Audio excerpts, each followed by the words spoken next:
Assalamualaikum warahmatullahi wabarakatuh. Kembali lagi di channel Nasihat Kehidupan Misteri.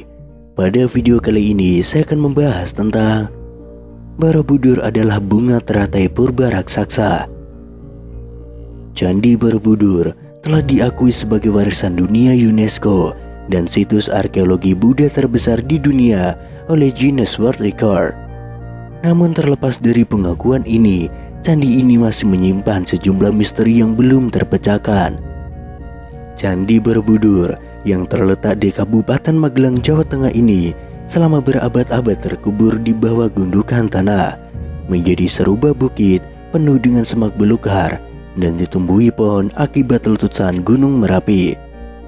Lantas pada tahun 1814, atas peran Gubernur Jenderal Britania Raya Thomas Stamford Raffles, candi ini mulai menjadi perhatian pemerintahan kolonial.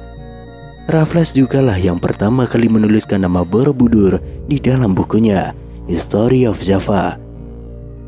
Borobudur memang masih banyak menyimpan misteri, seperti bagaimana cara membangunnya, dari mana asal batu tersebut, lalu bila batunya berasal dari Gunung Merapi, bagaimana cara membawanya, mengangkatnya, dan juga menyusunnya. Letak Borobudur yang juga tidak biasa berada di atas bukit, dikelilingi oleh dua pasang gunung kembar, Sindoro Sumbing dan Merbabu Merapi.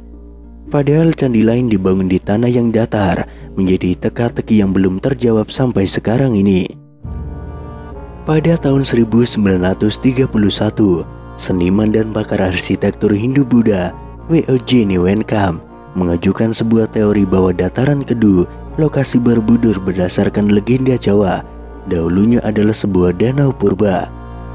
Borobudur dibangun melambangkan bunga teratai yang mengapung di atas permukaan danau.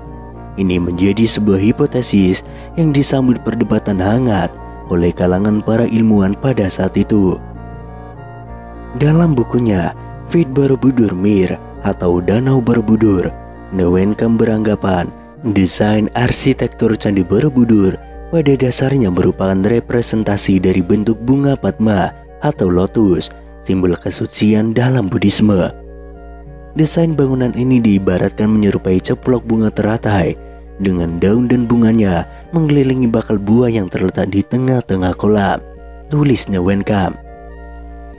Pada awal 1932, Neewenkamp kembali menulis opininya di jurnal Netherlands in the Old and New. Dia mengatakan bahwa bangunan raksasa itu didirikan untuk melukiskan bunga teratai sebagai penghormatan atas Buddha Maitreya. Menurutnya, secara mitologis, sosok ini dinarasikan lahir dari rahim bunga teratai. Borobudur ialah bangunan bunga teratai raksasa dari jutaan kubik batu andesit yang menyembul di tengah-tengah sebuah danau.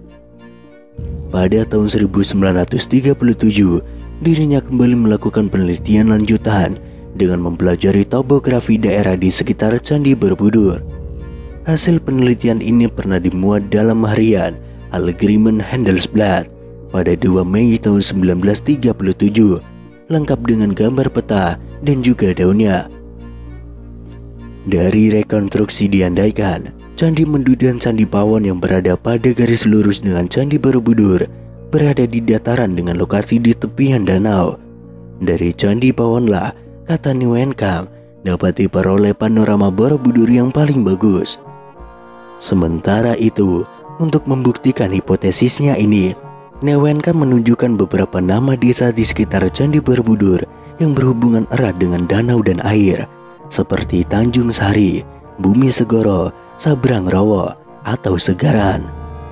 Tetapi mendengar hipotesis itu, Theodor van Erp, orang Belanda yang juga berjasa memimpin pemugaran Candi Borobudur, langsung menyanggahnya. Dirinya tentu memahami benar segi-segi teknis bangunan ini.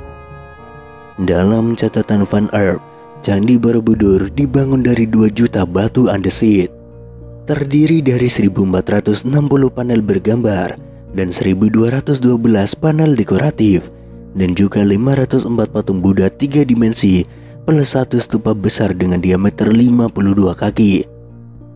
Berdasarkan pengetahuan dan argumentasi dari segi teknis itulah, Van Earth mengkritik fantasi Neuwenkam yang disebutnya ngawur. Pasalnya, hipotesa ini tidak didasarkan prasasti yang menyebutkan adanya lingkungan danau di sekitaran candi. Walau demikian, sejak Neuwenkam mengemukakan hipotesisnya ini, dirinya berhasil merangsang ilmuwan lain agar membuktikan hal ini. Beragam ilmuwan hingga tokoh nasional pun mulai mencari pembuktian akan hipotesis ini. Pada tahun 1964, ketika pemerintahan Indonesia merencanakan pembangunan Tugu Nasional, hipotesis ini kembali mencuat. Presiden Soekarno menyarankan replika Candi Borobudur ditempatkan pada lanskap danau supaya tampak lebih indah. Merespon ide tersebut, dikerahkan tim geologi Bandung untuk melakukan penelitian lapangan di daerah Borobudur. Hasilnya ditemukan adanya sisa-sisa endapan tanah yang memberi kesan bahwa sebagian wilayah itu dahulunya pernah digenangi air. Namun keraguan kembali muncul setelah peneliti berkebangsaan India, yakni Tani Kaimoni, melakukan riset di kawasan Borobudur pada 1983. Disebutkan dalam penelitian dengan pendekatan palinologi tersebut ternyata gagal menemukan serbuk sari tanaman air. Dalam bukunya yang berjudul Palynological Investigation on the Borobudur Monument, dirinya menyimpulkan bahwa tidak ditemukan sedikit pun polen sebagai indikasi adanya tumbuhan rawa-rawa atau tanaman air. Maka berarti bisa disimpulkan bahwa tidak ada lingkungan danau di sekitar Candi Borobudur.